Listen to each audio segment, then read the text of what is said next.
Hello বন্ধুরা, শিখার রান্নাঘরে সবাইকে ওয়েলকাম জানাচ্ছি। আজ আমি তোমাদের খুব সহজ পদ্ধতিতে গোলাপ জামুন তৈরি করা দেখাবো। তো গোলাপ জামুন তৈরি করার জন্য প্রথমে আমি নিয়ে নিচ্ছি 1 কাপ ময়দা, নিয়ে নিচ্ছি হাফ কাপ গুঁড়া দুধ, দিয়ে দিচ্ছি এলাচ গুঁড়া এবং খুবই সামান্য পরিমাণে খাবার সোডা। এখন সব উপকরণ চামচ দিয়ে মিশিয়ে নেব। তো মেশানো কমপ্লিট। এখন দিয়ে দিচ্ছি গাওয়া ঘি। এখানে 2 চা চামচ আমি গাওয়া ঘি দেব।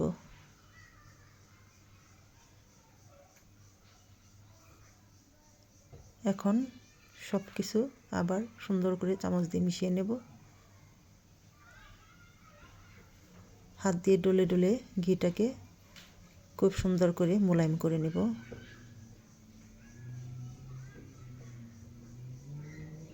এই তো এভাবে খুব সুন্দর করে মিশিয়ে নিচ্ছি হাত দিয়ে নেড়ে চেড়ে। পারফেক্ট হয়েছে কি না এটা বোঝার উপায় এভাবে মুট করে যদি দেখা যাচ্ছে সুন্দর ভেঙে যাচ্ছে তাহলে বুঝে নেবে যে এটা পারফেক্টলি রেডি। এখন এখানে দিয়ে দিব দুধ জাল করে রাখা একদম উষ্ণ গরম দুধ। এখানে আমি হাফ কাপ গরম দুধ নিয়েছি, উষ্ণ গরম দুধ। তো দেখা যাক কতটুকুন পরিমাণে লাগে। একটু একটু করে দুধ মিশিয়ে নেব। একেবারে সবটুকু দিয়ে দিলে কম বেশি হতে পারে, এর জন্য দেখি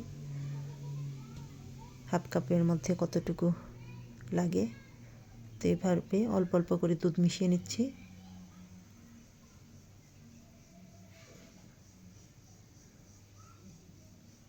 এই তো সবটুকু দুধই আমার লেগে গেল।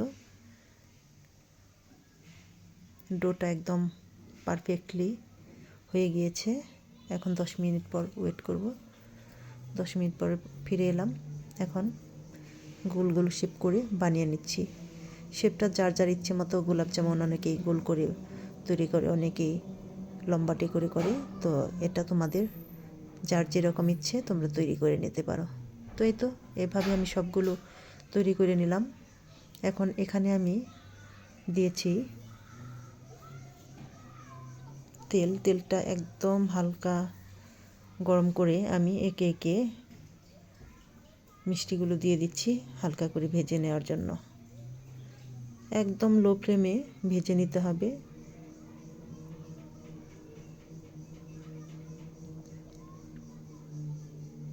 আগুনের আঁচটা খুবই কম করে ভাজতে হবে,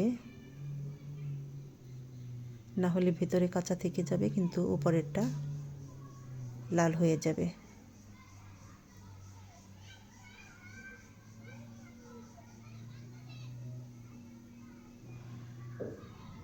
তো এভাবে নেড়ে চেড়ে ভেজে নেব।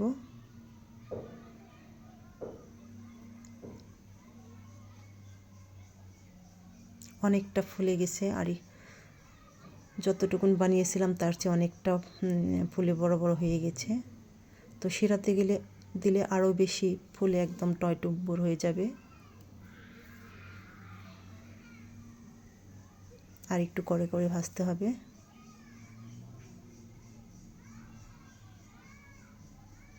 ভাজা কমপ্লিট, এখন নামিয়ে নিচ্ছি।